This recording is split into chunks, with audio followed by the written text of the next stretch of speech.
내일이면 윤석열 대통령 취임 100일입니다. 중간 성적표라고 할 수 있는 각종 여론조사 결과가 나왔는데요. 긍정평가는 30% 안팎을 오갔습니다.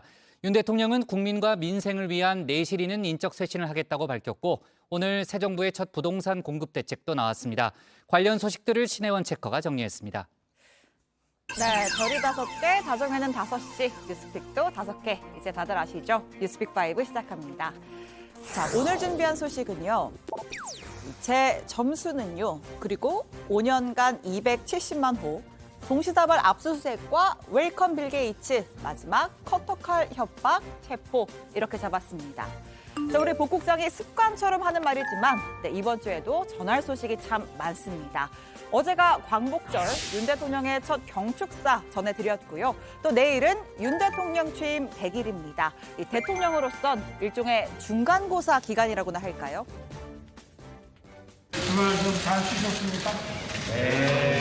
지금 호우전선이 남쪽으로 이동을 해서 피해 상황을 꼼꼼하게 챙겨서 신속하게 지원과 복구책을 강구하도록 지시를 했습니다.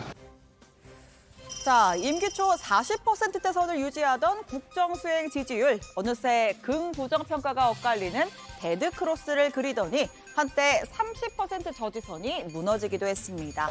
8월 초 여름 휴가를 기점으로 반전을 노렸지만 계속되는 여당의 내홍과 인사 논란, 또 115년 만에 폭우라는 악재가 겹치고야 말았죠. 대응해가지고 다시 정비를 하면은 한 8월에 광복절이 되고 대통령 100일이 되면 다시 이렇게 뭔가 새 출발하는 흐름으로 갈 수 있을 거다라는 게 상식적인 예측이었는데 네, 취임 100일을 앞두고 진행된 지상파 여론조사입니다. 긍정평가가요, 나란히 28%대를 기록했습니다. 국민 10명 중에 3명만이 합격 통지서를 건넨 겁니다. 자, KBS는 왜 지지율이 낮을까요? 라고도 물었습니다. 응답자의 절반 가까이가 윤 대통령의 책임을 꼽았습니다. 이 중간에 야당의 책임, 민주당의 책임을 제외하고는 윤 대통령 본인 또는 윤핵관 또는 대통령실 또는 이준석 대표, 전부 내부적 요인이 문제로 지적됐습니다. 자, 이어서 MBC 조사인데요. 국민의힘 내분의 책임에 대해서 물었는데 윤핵관과 윤 대통령을 합쳐서 60%를 넘겼습니다. 자, 이어서 오늘 나온 CBS 조사에서는 이렇게 긍정평가가 30%를 넘겼지만요. 향후 국정운영 전망에 대해서는 더 잘 못할 것 같다가 더 잘할 것 같다를 10%포인트 넘게 앞섰습니다.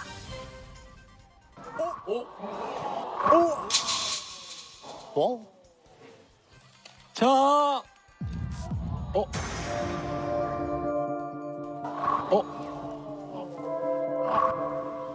관객이 낮긴 하네. 냉정하다. 너무 낮게. 냉정할 때 되게 진짜 가차없이. 관객분들 등 돌리고 계신데? 네, 정치권의 점수는 훨씬 더 낮았습니다. 야권이야 대여 공세를 강화하기 위해서라고 쳐도 내 식구인 여권에서도 아주 냉정한 평가가 쏟아졌습니다. 자, 여야 원로들이 준 점수는요? 그러니까 100점 만점에 뭐 20점 정도. 과락도 아니고 이건 퇴출감이지. 18점 주고 싶어요. 에이틴. 예, 알겠습니다. 그러니까 재난관리 능력을 빵점으로 나타나게 한 거예요. 지금 보면은 심각한 수준 아니에요? 아마 제일 답답한 사람은 윤 대통령 본인 아닐까 싶은데요. 국민의 숨소리까지 듣겠다며 변화를 예고했습니다. 자, 어떨까요? 과연 우리 윤 대통령이 좀 달라졌어요 하는 평가가 나올 만한 변화일까요? 결국은 국민의 민생을 제대로 챙기고 국민의 안전을 꼼꼼하게 챙기기 위한 변화여야지 어떤 뭐 정치적인 어떤 득실을 따져서 할 문제는 저는 아니라고 생각하고 있고 국민을 위한 쇄신으로서 꼼꼼하게 실속 있게 내실 있게 인적 쇄신 요구에 대해 처음으로 입장을 밝힌 겁니다. 민생을 위한 내실 있는 변화를 줄 생각이다. 정치적 득실을 따져서의 문제는 아니라고 강조했습니다. 그러니까 여론에 맞춰 억지 물갈이를 하기보단 인력 재배치 또는 이 전력 보강 쪽에 방점이 찍힌 걸로 보이는데요. 이 출근길 발언 직후 권성현 대통령실 교육비서관에 대한 교체 인사를 단행한 사실 확인됐습니다. 만 5세 입학 정책의 혼선 책임을 묻는 차원으로 풀이됩니다. 일 잘하는 유능한 정부여야만 국민의 신뢰를 얻을 수 있고 일부 국민 눈높이에 맞지 않는 부분이 있다라는 점도 인지하고 있었던 것 같고요. 또 대선 후보와 당선인 시절 대변인을 맡았던 김은혜 전 의원이 홍보라인 구원투수로 물망에 오르고 있습니다. 일종의 화력 보강인데 다만 이를 과연 체감할 만한 변화로 볼 수 있느냐에 대해선 물음표가 달립니다. 김은혜 전 의원을 보강하는 정도를 가지고 쇄신이라고 주장한다고 그러면 그건 쇄신이 아니죠. 측근들 보강이 어떻게 쇄신입니까? 문제를 정확하게 좀 진단을 못하고 있는 거 아닌가. 전국에 게릴라성 폭우가 예보된 어젯밤 윤 대통령은 정시 퇴근 대신 국가위기관리센터에 머물며 밤 9시 심야회의를 주재했습니다. 출근길 도어 스태핑 풍경도 예전과는 달라진 모습, 조금 더 정제된 표현으로 논란을 최소화하려는 듯 보이죠. 그럼 전 정권에 그 지명된 장관 중에 이렇게 훌륭한 사람 봤어요? 여러 가지 방안에 대해서 깊이 고민하고 있는 문제고요. 또 한덕수 국무총리가 매주 출입 기자들을 상대로 직접 백브리핑 시간을 따로 갖게 됐습니다. 만 5세 입학 등 설익은 정책 논란을 차단하기 위해서 총리가 전면에 나선 겁니다. 국민들께서 충분히 이해하시고 수긍하실 수 있는 계기가 되도록 민생 현안 해결을 위한 정부의 간절한 의지와 노력이 국민들께 잘 전달되도록 드디어 내일 윤 대통령의 첫 기자회견이자 취임 후 100일 기자회견이 열립니다. 오전 10시부터 약 40분간 모두 발언 후에 자유로운 질의응답을 주고받는다고 하는데요. 과연 국민들이 체감할 만한 변화의 움직임 보여줄 수 있을까요? 내일도 다정회에서 확인하시죠.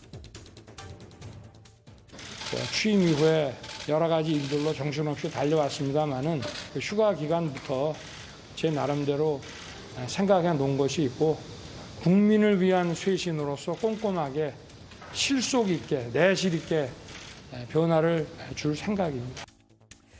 네, 두 번째 픽 가겠습니다. 5년간 270만 호입니다.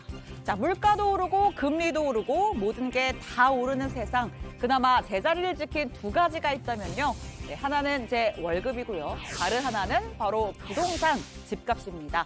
제자리가 아니라 오히려 좀 내려가는 모습인데요. 6, 7월 전국 집값이 2달 연속 하락했습니다.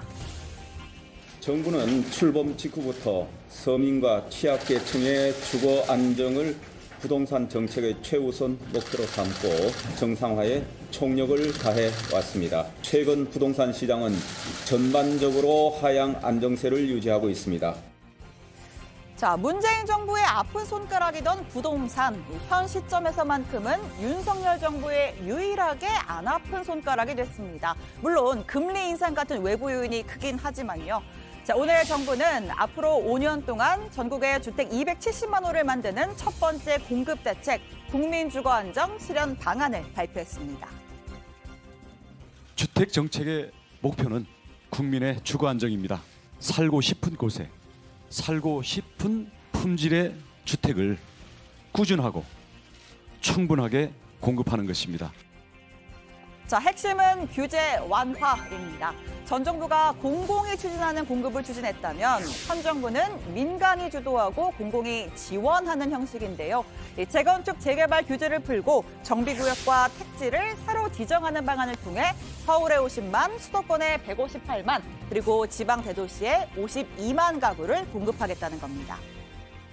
수요자들의 선호도가 높은 곳에, 즉 도심에 내 집 마련 기회를 늘리겠습니다. 지난 10년 동안 도심의 정비 사업이 지나치게 억눌려 왔습니다. 재개발, 재건축 사업을 정상화해서 공급을 대폭 확대하겠습니다. 다만 재건축에서 가장 민감한 이슈인 재건축 부담금 축소, 또 안전진단 기준 규제 완화 등 세부 계획 발표는 미뤘는데요. 안정세를 찾고 있는 집값을 갑자기 자극할 우려가 있기 때문으로 보입니다. 일단 큰 방향을 제시했고요. 예를 들어서 1주택 자기 보유 또 고령자에 대한 부담금을 완화하거나 임대주택 공급 등 공익에 기여하는 사업자에겐 감면을 시켜주는 방식입니다.